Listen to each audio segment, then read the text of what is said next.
Bienvenidos a un nuevo episodio de En Sintonía con la ATT, un podcast grabado en la ciudad de La Paz, Bolivia, por la Autoridad de Regulación y Fiscalización de Telecomunicaciones y Transportes, ATT. Quiero contarles que este episodio es diferente y muy especial, porque tuvimos la presencia del presidente de Regulatel, director de la ATT y miembro de la Junta de Innovación Digital de la Unión Internacional de Telecomunicaciones, Néstor Ríos. Él tuvo la oportunidad de responder las inquietudes de la juventud boliviana. Así es, Eliana. En esta conversación enriquecedora también nos han acompañado estudiantes de distintas carreras. Entre ellos tuvimos a Alejandra de Derecho, Amira de Comunicación y Medios Digitales, Alejandro de Informática, Iber de Electrónica y Telecomunicaciones. Y en este episodio se abordaron las preguntas más relevantes que hicieron estos jóvenes sobre el impacto y el potencial de las telecomunicaciones en Bolivia.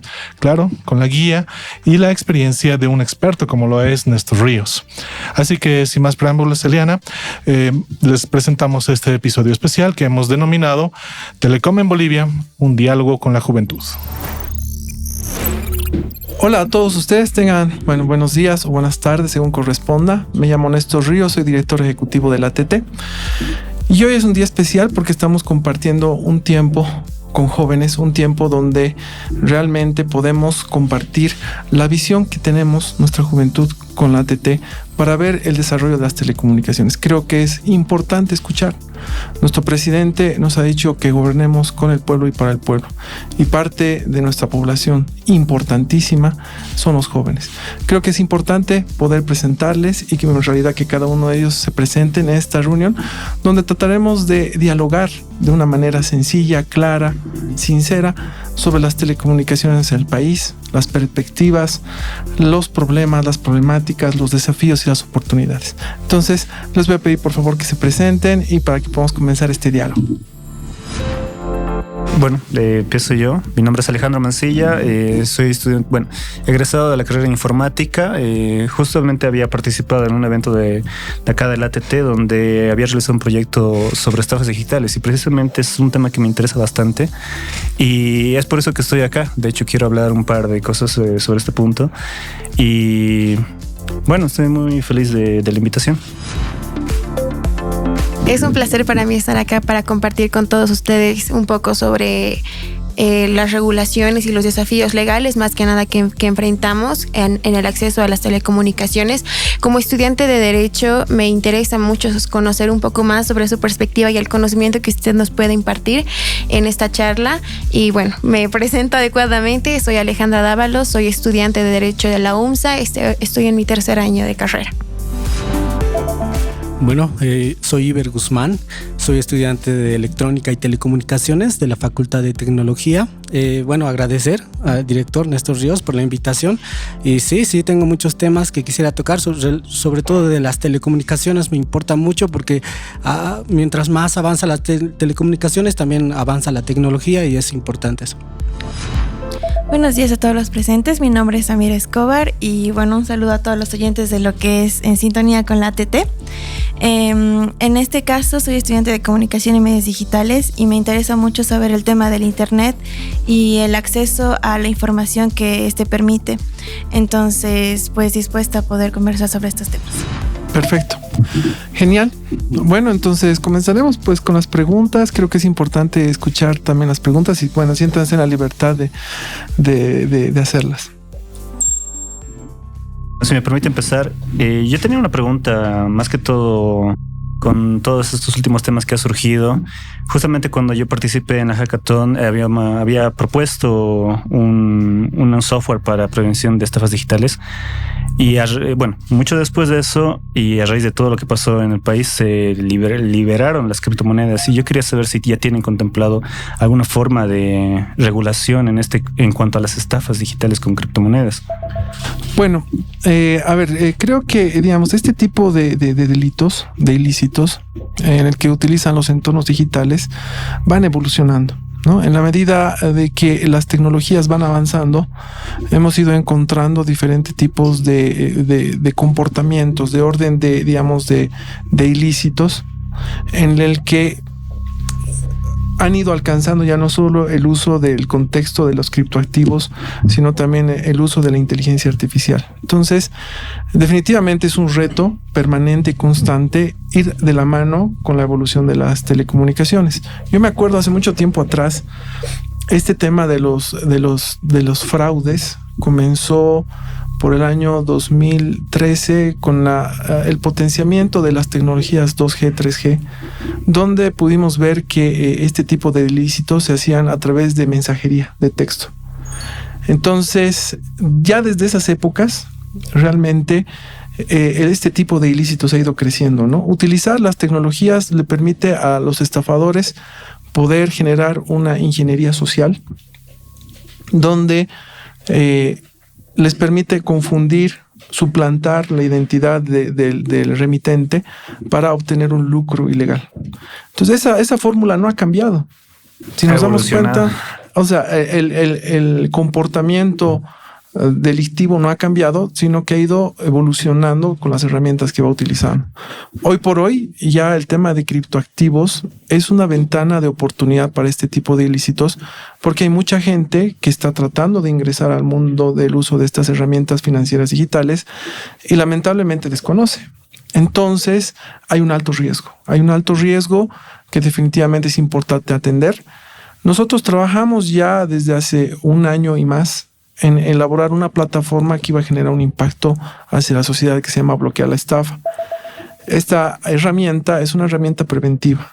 Trata de evitar de que este grupo de criminales, porque en muchos de estos casos hemos detectado que eran asociaciones delictuosas, logren utilizar SIM cards y celulares de manera masiva para poder hacer este ilícito. Entonces hemos bloqueado más de 6,000 líneas telefónicas, no solo para que todos entiendan el chip y el tema del equipo celular, sino también hemos gestionado que toda esta información también vaya a parar a las instancias de persecución penal como es el Ministerio Público y la policía. Entonces, este orden, digamos, de mecanismos preventivos ha ido acompañado también de una acción efectiva policial, ¿no? El Ministerio de Gobierno ha empezado a intervenir también cárceles donde se está realizando este tipo de ilícitos e incluso pseudoempresas en Santa Cruz. Como ustedes sabrán en las noticias, han caído una empresa que supuestamente se encargaba de hacer un tema de asesoramiento de brokers financieros, pero en realidad era solo la pantalla, porque por detrás era un grupo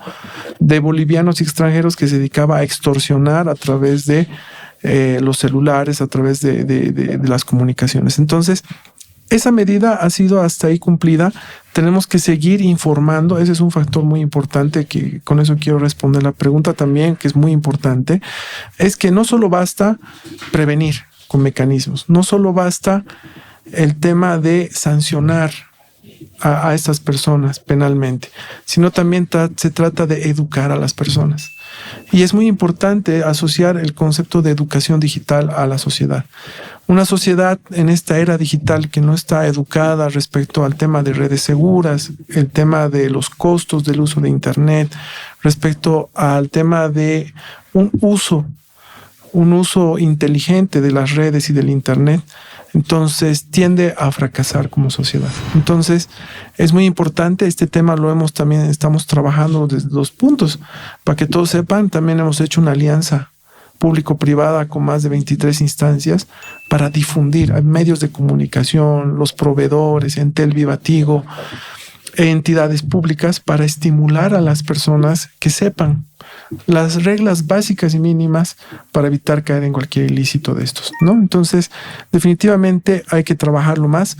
Creo que también vamos a profundizar también este tema con la autoridad reguladora de la ASFI, porque también va a involucrar también una educación financiera, ¿no? En este entorno digital.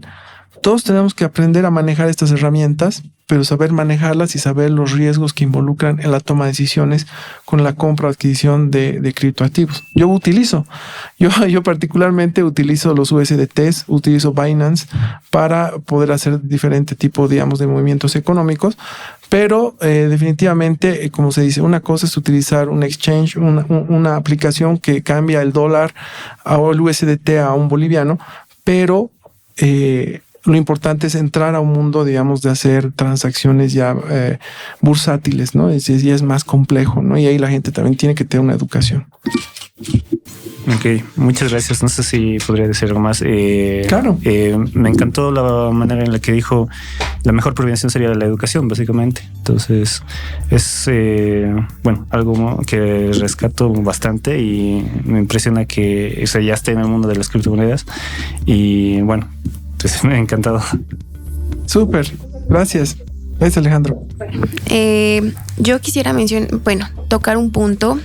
Si bien existe una ley general de telecomunicaciones, que es la 164, que aborda temas de protección y demás cosas, me gustaría saber usted qué medidas considera necesarias para tocar un poco más el tema de la ciberseguridad, porque hay muchas personas que, como usted decía, no conocen, no están educadas con respecto al tema, pero de qué forma se puede implementar un poco más hacia el público, que ellos puedan tener acceso hacia esas medidas que usted mencionaba de educación. Cabe recalcar que ellos no conocen, muchas personas no conocen incluso de la existencia de una ley que protege los datos y demás cosas. Entonces, sobre eso, por favor. Ya, claro que sí. A ver, la ley 164 ya incorpora algunos mecanismos de protección de datos de los usuarios de telecomunicaciones.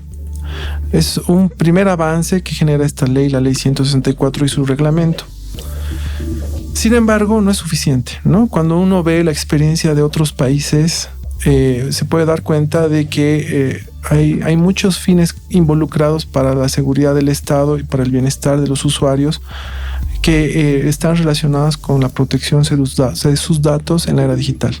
Entonces, fundamental es poder constituir una ley de protección de datos para el país. Es una deuda pendiente que se tiene que alcanzar, porque no solo se tiene que establecer las condiciones generales, sino se tiene que establecer toda la estructura de la normativa adjetiva y sustantiva que tienda a precautelar y a proteger los derechos de los usuarios de telecomunicaciones y los usuarios de las aplicaciones en un contexto moderno.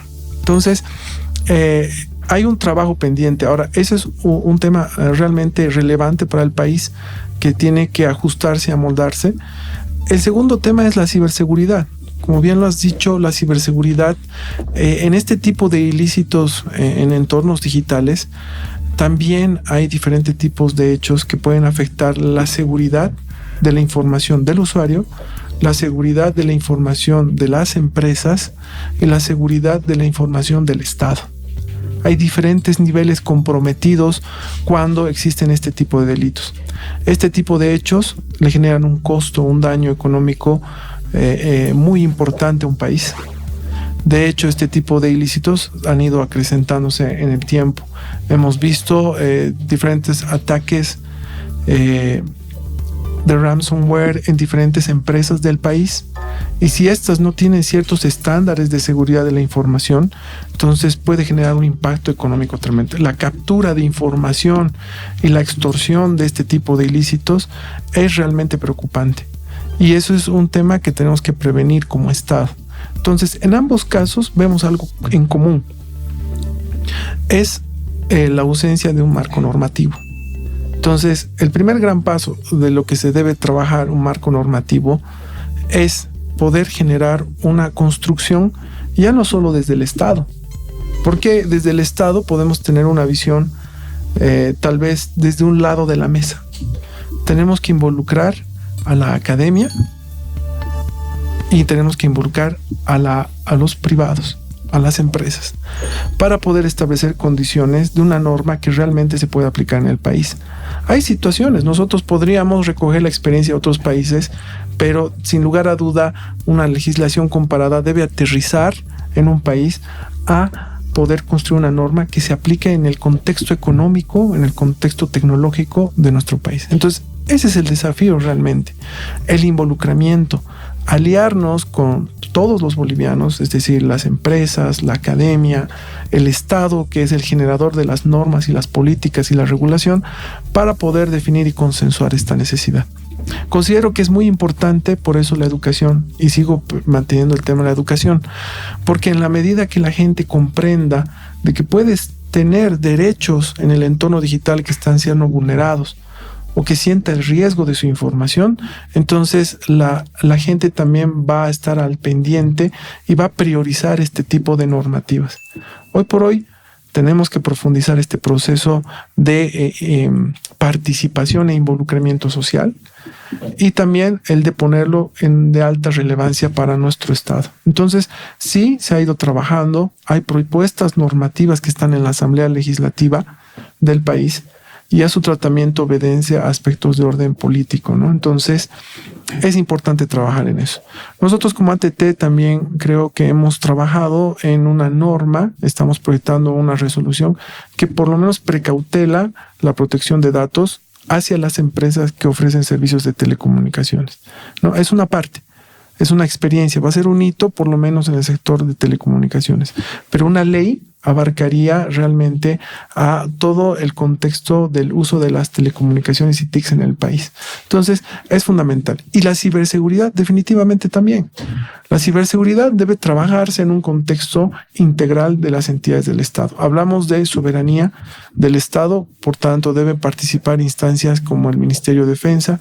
Hablamos de seguridad ciudadana, como el tema del Ministerio de Gobierno. Hablamos en el tema de las telecomunicaciones con el Ministerio de Obras Públicas, el Viceministerio de Telecomunicaciones. Hablamos de la AGETIC, que es el órgano que controla el tema de gobierno electrónico, y por tanto el Ministerio de Presidencia. Entonces tenemos que ver que es un cúmulo de entidades que tenemos que trabajar en una medida para constituir un marco normativo de ciberseguridad del país. Entonces, estas dos son dos medidas importantes. Entonces, en resumen, puedo decirles que tenemos un marco normativo básico, pero que tiene que disgregarse ya en un marco normativo pleno y que alcance todas las aristas que involucran tanto la protección de datos como ciberseguridad. Y ese es un desafío importante, ¿no? Bueno, le agradezco mucho por la maravillosa explicación. Gracias. Había un punto cuando estaba hablando, estaba respondiendo y tocaba el tema de digitalización. Ahora mi pregunta va respecto a la transición o la migración de las transmisiones analógicas a digitales.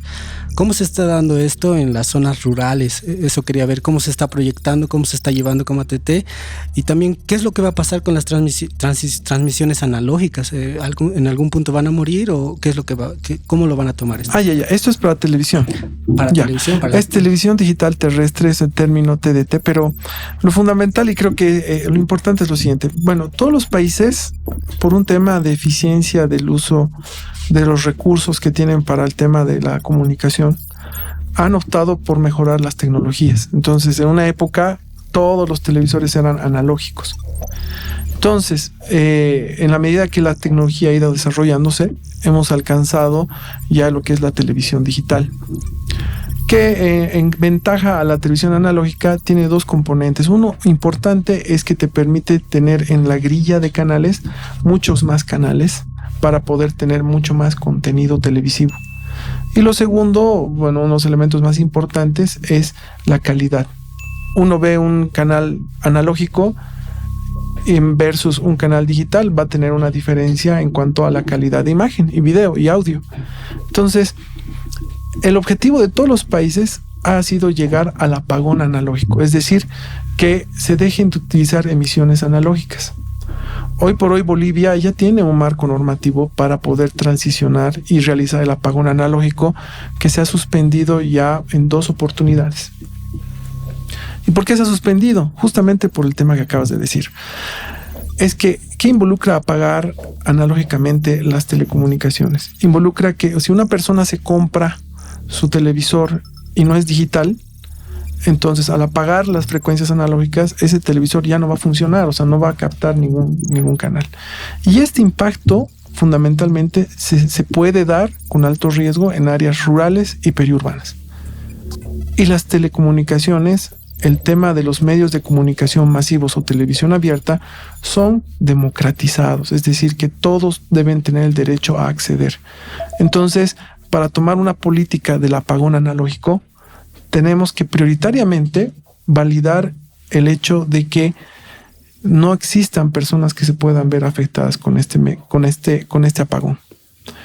tanto existe el riesgo de que existan personas que puedan verse afectadas con un apagón analógico, entonces la medida tiene que ir transicionando gradualmente. Lo bueno es que estos televisores analógicos ya no se están produciendo a nivel mundial. Nosotros en Bolivia vivimos con un mercado interno de televisores analógicos primordialmente que han sido migrados desde la ciudad hacia las áreas periurbanas o el campo. Entonces, el proceso de apagón analógico está pensado en Bolivia, primero en las ciudades capitales, después en las ciudades intermedias y al final en todo el país. Pero este proceso todavía está evaluándose porque justamente tenemos que cuidar de que todos los bolivianos accedan de alguna medida en tema analógico o digital para poder continuar con el uso de las telecomunicaciones masivas. Lo otro importante es que los canales estén preparados, porque esto involucra también una inversión.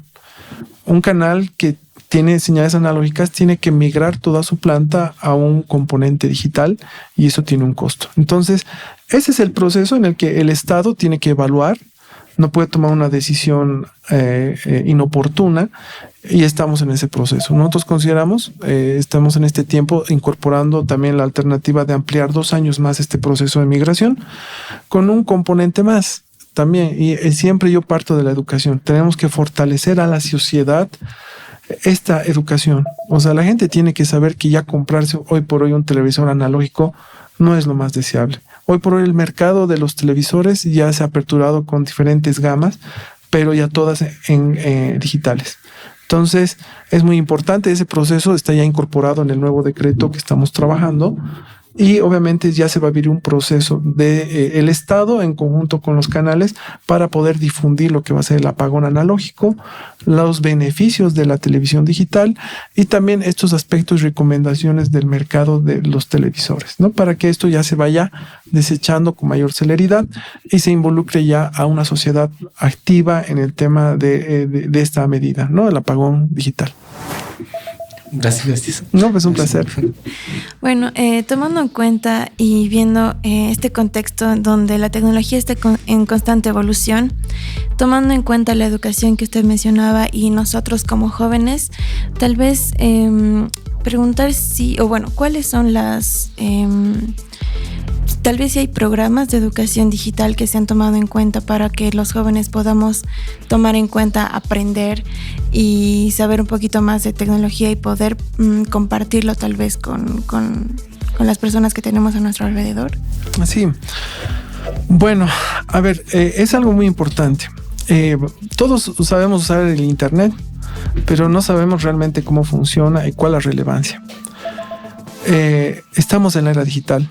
Y es indudable que estamos entrando y transicionando a una nueva era donde la inteligencia artificial y el uso masivo del Internet va a transformar a escala global la realidad, el entorno económico, la educación, la salud de todos los humanos. Entonces estamos a puertas de entrar a ese proceso. Si antes, hace unos años, era relevante que la gente conozca el tema de telecomunicaciones y las TICs, hoy por hoy ya no es solo una necesidad, es una urgencia. Entonces, nosotros como Estado estamos promoviendo y estimulando una democratización de esta información. Hay proyectos importantes que lanza la AGETIC en áreas rurales, hay centros de innovación que se están promoviendo. Nosotros como ATT estamos también lanzando estas capacitaciones para el usuario de telecomunicaciones. Tenemos un plan. Ahora, en orden de ideas, esto es importante. Estas medidas se tienen que volver suficientes para que todo el Estado se involucre, en toda la sociedad, en un proceso de transición hacia una transformación digital. Y este proceso de transformación digital tiene que hacerse desde el orden de prioridades del Estado más importantes. Y esta priorización del Estado es un proceso en el que tenemos que participar todos. Por eso es que nuestro Estado creo que tiene que trascender en poder ver estas alternativas. Por ejemplo, les pongo un ejemplo. La industria, y justamente hablando de industrialización, parte de considerar en qué era de la industrialización estamos. Estamos en las puertas de la 4ª revolución industrial, donde la automatización de procesos es como que el medio y el mecanismo en el que se desarrolla este concepto de industria. Actualmente todos los países del mundo trabajan en este proceso de industrialización en el contexto de la cuarta revolución industrial. Estamos entrando a puertas de la quinta revolución industrial, donde la automatización también ya va a generar una inteligencia artificial, un proceso ya de profundización de la automatización, y ya donde la participación del hombre en labores mecánicas ya no sea realmente relevante, sino en el desarrollo de una revolución laboral, donde las personas ahora tengan que posicionarse en un mercado laboral totalmente disruptivo. Entonces, esto es una transición, si se dan cuenta, a nivel económico, compleja para todos. Porque si nosotros estamos estudiando ciertas carreras y nuestro mercado nos demanda probablemente con mayor preferencia, tal vez abogados, yo soy abogado, o ingenieros, tal vez involucre también la aparición de nuevo tipo de carreras. Y si nuestra sociedad no está preparada educativamente para asumir este reto, entonces probablemente nos vamos a rezagar. Y hay un concepto preocupante, es la brecha. Hay una brecha permanente que va creciendo entre países, entre ciudadanos del campo, entre el ciudadano del área citadina, en género, entre hombres y mujeres hay brechas que se tienen que eliminar. Una sociedad con brechas no es una sociedad que no va a prosperar. Y ahora un país con una brecha también va a involucrar un impacto a nivel regional. Entonces, definitivamente, estos temas de educación, estos temas de generación de marcos normativos y de priorización de políticas relativas al desarrollo de las telecomunicaciones y al desarrollo de la transformación digital del país, no son solo prioritarios, son integrales a todo y es la más importante. Yo creo que en el corto plazo, por eso la participación de los jóvenes es vital, porque hoy por hoy los jóvenes están muy involucrados con el tema de las tecnologías y ven la oportunidad del desarrollo económico y educativo en el futuro a través del uso de las tecnologías. Entonces yo no pronostico, digamos, otro resultado que en el tiempo el Estado se tiene que convertir en el principal promotor de las telecomunicaciones y las TICs por su integralidad a todos. Dígame algo donde hoy por hoy no involucre las telecomunicaciones. Educación, salud, economía, seguridad, transporte, política.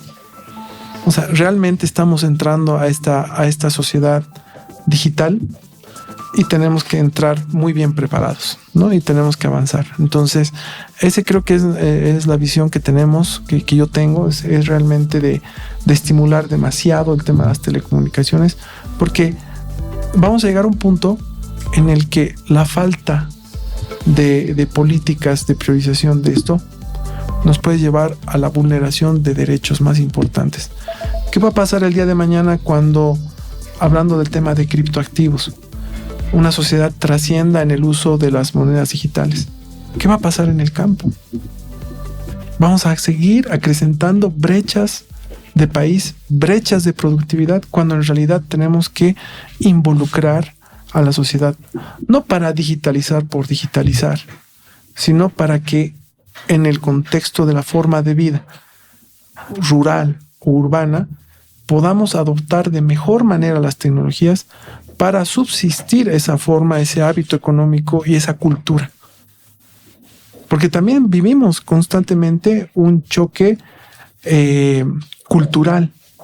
La expansión de las tecnologías también promueve un tema de globalización que estimula también en muchos aspectos la pérdida de saberes, la pérdida de cultura. Y eso también se tiene que trabajar. Por eso también cuando uno ve el ecosistema digital, yo les puedo decir que la base son las telecomunicaciones. Porque un celular no funciona por el que sí, funciona a través de infraestructura. Y ese es, como que se dice, entre el huevo y la gallina. En realidad el primer paso es fortalecer la infraestructura de las telecomunicaciones del país para permitir una conectividad una hiperconectividad en esta era que beneficia a todos. Y generando eso, el ecosistema digital se desarrolla para estimular otra cosa importante, la generación de contenidos. No solo el contenido que pueda hacer desde el tema de marketing y medios de comunicación, sino también el tema del desarrollo de aplicaciones, en el desarrollo de soluciones tecnológicas. Y este ecosistema digital es el que le permite a un país potenciarse y avanzar mucho más rápido que un país que no tiene estas medidas de construcción de contenidos, de construcción de infraestructura, de construcción del desarrollo tecnológico del país. Súper, muchas gracias. Considero que es importante disminuir ciertas brechas. Súper. Sí, claro que sí. Bueno, no sé si tiene alguna otra pregunta, porque realmente me ha agradado mucho escucharlas, pero también me gustaría preguntarles a ustedes, ¿no? ¿Cómo ustedes ven a Bolivia en el contexto de las telecomunicaciones y las TICs? Bueno, personalmente sí veo que está avanzando a grandes pasos. Se están dando pasos muy importantes, sobre todo tomando en cuenta las zonas rurales, cuando se enfocan más no solamente llegar en las zonas capitales, sino incluir a las zonas rurales como parte primordial a nivel nacional, y es importante. Sobre todo las telecomunicaciones, para mí es importante porque no solamente avanza la tecnología, te genera trabajo y también te genera una comunicación directa, una telecomunicación a distancia, y yo estoy viendo que va a buenos pasos. Está súper. Ya. Bueno, yo considero que, observo que hay muchas lagunas en el tema de la educación. Yo considero que hay grupos que no tienen un acceso pleno hacia el tema de las telecomunicaciones. Tenemos que hablar referentemente de los grupos mayores, ¿no? De los adultos mayores, de nuestros papás. En algunos casos no pueden utilizar de forma apropiada, tal vez incluso hacer un pago por QR. Entonces yo siento que sí hay carencia en la utilidad de muchas facilidades tecnológicas que tenemos ahora nosotros, pero que grupos más vulnerables no los tienen. Entonces yo creo que en algunos que otros sectores hay algunos problemas todavía para poder relacionarse con los avances tecnológicos. Igual en el grupo de los adolescentes, utilizan normalmente las redes sociales más que nada por un tipo de entretenimiento, más que, como usted mencionaba, que tiene habilidades en Binance y todas esas plataformas que generan monedas digitales. Muchos no saben de utilizar ni pueden explotar ese tipo de plataformas. Entonces yo considero que sí hay algunos espacios en los que no se está explotando apropiadamente el uso de las tecnologías. Correcto, sí. Bueno, respecto a todo lo que se ha hablado, es verdad que sí está avanzando bastante todo lo de las telecomunicaciones y demás, pero sí, al igual que mi compañera, opino que falta un poco de educación. O sea, se está avanzando a grandes pasos, pero de igual manera creo que debemos abarcar la educación, porque se avanza tanto, pero nosotros seguimos atrasados y estamos avanzando. La sociedad misma poco a poco. No llegamos a ese nivel que está actualmente. Precisamente ahora con los criptoactivos, con la inteligencia artificial, este año ha sido un año muy acelerado en cuanto a progreso tecnológico, telecomunicaciones y demás. Pero lo que nos falta a la sociedad es precisamente eso, la educación. Y eso es algo que no lo encontramos en cualquier lado. Debería hacerse, bueno, desde el inicio yo pienso que debería implementarse en las escuelas y demás. Y para los adultos mayores o adolescentes como yo, como otras personas que desconocemos de temas nuevos, porque estos son nuevos, me gustaría ver en algún lado, digamos, capacitaciones de parte del Estado, o sea, porque hay cursos independientes de paga, pero no todos podemos acceder a eso. ¿Sí? Sí, por mi parte igual considero que Bolivia ha llegado a tener un avance en torno a lo que son las tecnologías y el acceso a la información, pero justamente hablando del acceso a la información, hay ciertas poblaciones vulnerables en ciertos rincones del país que tal vez no tienen este acceso a la información, y pues democratizar o que ellos tengan el acceso a la información, ya sea por televisión, por el internet o incluso por las radios comunitarias que son muy utilizadas, considero que es importante poder promover un poquito más en esa parte, ¿no? Ya sea desarrollando cursos, no sé, promoviendo tal vez ciertas campañas que puedan ayudar a tomar importancia a todo lo que es el acceso a la información. Sí, considero que es correcto, ¿no? O sea, el desarrollo de la infraestructura de telecomunicaciones que tiene que ir de la mano con una educación y una estrategia país para poder consolidar este proceso, más aún en este entorno de justamente de la era digital. Es muy correcto porque, por ejemplo, estamos nosotros entrando ya a un desarrollo de la inteligencia artificial. No sé si ustedes utilizan ChatGPT o alguna inteligencia. Realmente se está convirtiendo en un aliado absoluto para poder desarrollar más eficientemente muchas labores, no solo laborales, el mercado, buscar una dieta, no sé, algún criterio, hacer una consulta donde realmente puedes tener un criterio, un apoyo que te permita desarrollar. La inteligencia artificial no va a, ¿qué se puede decir? No va a quitarle el trabajo a la gente el día de mañana. El que le va a quitar el trabajo a alguien el día de mañana va a ser alguien que sabe usar inteligencia artificial. Entonces, es fundamental, yo creo, por eso vivir estos procesos de educación. Las carreras universitarias tienen que ya incorporar a todo nivel el uso de la inteligencia artificial en el entorno de cada una de las ramas. Los niños, la parte educativa inicial también tiene que revolucionarse en ese sentido. Y no olvidarse de los adultos también, que es una brecha importante, de poder encontrar el tema de habilidades para personas adultos mayores, el uso de QRs y demás. Es muy importante, realmente es trascendental. Yo recojo esa percepción muy positiva de ustedes porque como sociedad tenemos que pensar en salir juntos adelante. Y esa es una visión importante en nuestra sociedad porque puede haber un grupo que pueda, digamos, tener estos beneficios, estos conocimientos, este desarrollo. Pero en la medida que el país encuentre un rezago, entonces eso ralentiza, disminuye el progreso país. Porque somos una sociedad, una sola economía, un solo pueblo, donde tenemos que realmente empujar todos hacia el mismo lado, ¿no? Entonces, realmente agradecido, digamos, por esta retroalimentación. Yo particularmente les digo, no es para mí un tema de impartir conocimientos, sino es una retroalimentación con ustedes. Porque para tomar decisiones desde el Estado hay que escuchar a las personas, hay que escuchar lo que realmente les importa. Obviamente para mí sería muy importante que esta no sea la única vez, sino tener más veces donde podamos igual seguir charlando de manera abierta y sincera. ¿Qué es lo que está pasando? ¿A dónde vamos? ¿Y cuáles son las cosas importantes que tenemos que trabajar como país? Y bueno, y avanzar juntos, ¿no? Porque este Estado es parte, este gobierno es parte de la sociedad también, ¿no? Entonces tenemos que seguir trabajando en poder encontrar estos puntos de intercambio, de diálogo para poder avanzar. ¿Me permiten? Sí. Lo que yo puedo recalcar mucho de esta conversación es de que usted ha mencionado temas muy importantes, que el momento en el que el oyente del podcast va a escuchar una palabra que no entiende y va a empezar a investigar, entonces yo creo que eso es un punto para que pueda iniciar a curiosear sobre otros puntos.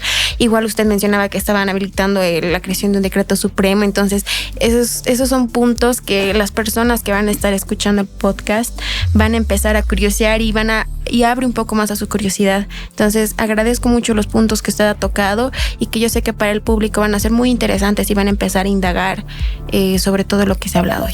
Súper. Muchas gracias pues a todos ustedes y bienvenidos siempre aquí a la TT. Gracias. Y de esta manera, Eliana, hemos tenido este episodio especial con una conversación muy particular entre estos jóvenes universitarios que fueron Alejandra, Amira, Alejandro e Iber, y el presidente de Regulatel y director de la ATT, Néstor Ríos. ¿Qué te pareció este episodio especial, Eliana? Ha sido muy enriquecedor, nos llevamos mucho aprendizaje con este intercambio de ideas que han tenido estas personas que nos han acompañado en sintonía con la ATT. Y bueno, también agradecer a todos los que nos están escuchando en este episodio. No olviden seguirnos en nuestras redes sociales para conocer más sobre las novedades en el sector de las telecomunicaciones. Hasta la próxima. Adiós, amigos.